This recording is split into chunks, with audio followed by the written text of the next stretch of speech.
हल्का असम्बली जुनूब नांदेड़ के कांग्रेस के हरदिल अजीज एमएलए श्री मोहन राव हम्बड़े की कारकर्दगी का 1 साल मुकम्मिल होने पर कांग्रेस से वाबस्ता हजरात और अवाम की एक बड़ी तादाद श्री मोहन राव हम्बड़े के दफ्तर पहुंचकर इन्हें मुबारकबाद देते हुए अपनी नेक ख्वाहिशात का इजहार किया। सैयद रेहान ने श्री हम्बड़े को फूलों का गुलदस्ता पेश करके दिल की गहराइयों से मुबारकबाद पेश की। खास बात यह है कि 1 साल के दौरान ही श्री हम्बड़े अवाम के दिलों की धड़कन बन चुके हैं। हल्का असम्बली जुनूब में अवाम, काश्तकारों, ताजिर बिरादरी के मसाइल के हल के लिए वो काम करते रहते हैं। श्री मोहन राव हम्बड़े की मकबूलियत का अंदाज़ा इस बात से लगाया जा सकता है कि वो सिर्फ 17 दिन में एमएलए बन गए हैं। नांदेड़ उर्दू न्यूज़ श्री हम्बड़े को मुबारकबाद पेश करता है और उम्मीद करता है कि वो आने वाले दिनों में भी इसी तरह काम करते रहेंगे। आज आमदारकीला आपल्याला 1 वर्ष होत आलेलं आहे। 1 वर्ष इथून 1 वर्षाखाली 1 महिन्या अगोदर मी माझ्या कारकिर्दीत माझं ठरवलं, मी निवडून आल्यानंतर जनतेचा थेट आमदार बनणार हे माझं एक असं माझ्या मनात आलं। जनतेचा कोणत्या पीएला फोन न देता मी स्वतः फोन उचलतो। ज्या परीने माझं काम होईल त्या परीने माझं 100% काम करण्याचा मी कोशिश करतो। काम होईल ना होईल, सगळ्याचेच काम होणं असं शक्य नाही, पण काम बऱ्याच कामाच्या पाठीमागे लागतो। काम करायचं माझं, प्रयत्न करायचा माझं, नशीब त्यांचं, ह्या उद्देशानं मी त्यांचे कामं जनतेच्या हातापर्यंत करत आलो। करोना ही बिमारीचा रोग सुरू झाला आणि तेव्हापासून ते लॉकडाऊन झालं। लोकांच्या अपेक्षा भयंकर वाढल्या, आमदार आलेत, पण या करोना महामारीत एक तर आमदार झाल्यानंतर त्यांना भेटायची सुद्धा नाही का, भेटणं सुद्धा बंद केलं, मंदिरात जाणं सुद्धा बंद केलं। पण त्या काळात प्रत्यक्ष सुरूला करोनाचं सावट फार जोरात होतं, लागण जोरात होती, लोक भीत होती, भयभीत झाले होते।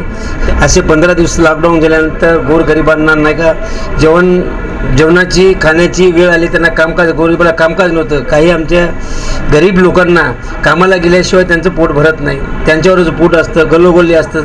सगळ्या नगरसेवकाशी माझ्या भागातील सगळ्या निवासी संपूर्ण ज्याला जे काही अडचणी असतात त्या अडचणी त्याच्यापर्यंत त्यांना सोडायचा प्रयत्न केला, सेवा करायचा हे चान्स आलेला आहे, चान्स गोरगरिबाची। त्या माध्यमातून मी लॉकडाऊनमध्ये सगळ्यापर्यंत जाणं मला मुश्किल होतं, म्हणून मी असा निर्णय केला। कलेक्टर साहेबांनी ज्याला काही जे किट गोरगरिबापर्यंत किट वाटपाचा महानगरपालिका आयुक्त आणि कलेक्टर साहेबांनी ज्यांना काही धान्य जमा करायचं, संस्था असतात ज्यांना काय धान्य जमा करायचं आमच्याकडे जमा करावे आणि त्यांची यंत्रणा वाटप करणार होती।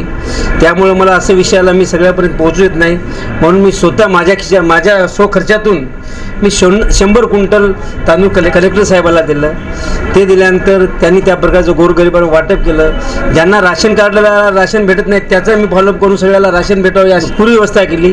दुसरं, नंतर करोना हे जास्त बिमारी झाल्यानंतर रुग्णालय दवाखान्याची परिस्थिती बघितली, फार परिस्थिती अवघड होती, कॉटची गरज होती, पेशंट वाढत होते आणि तिथे व्हेंटिलेटरची गरज होती।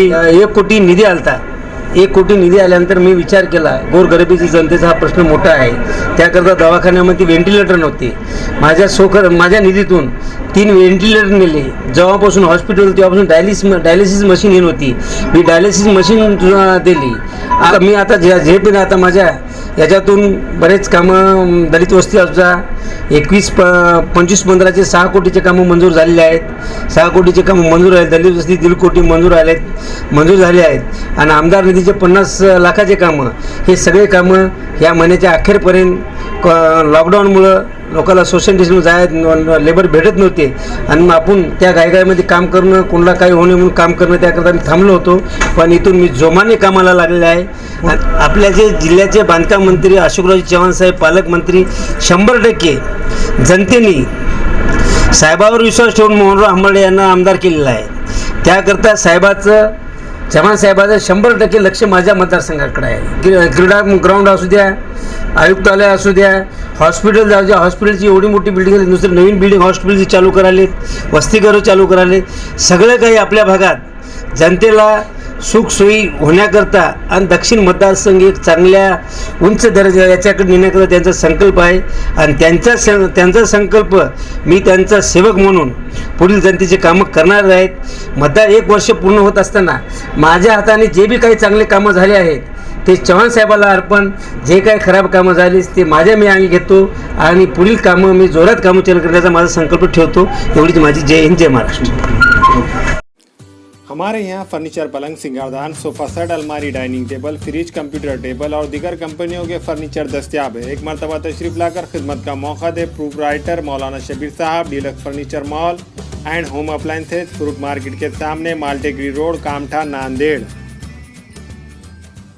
अस्सलाम वालेकुम, मैं अखिल मिर्जा. हमें उम्मीद है कि आपको हमारा चैनल अच्छा लगता होगा. लेटेस्ट न्यूज़ के लिए देखते रहिए नांदेड़ उर्दू न्यूज़ और न्यूज़ के पसंद आने पर लाइक, शेयर और सब्सक्राइब करना ना भूलें.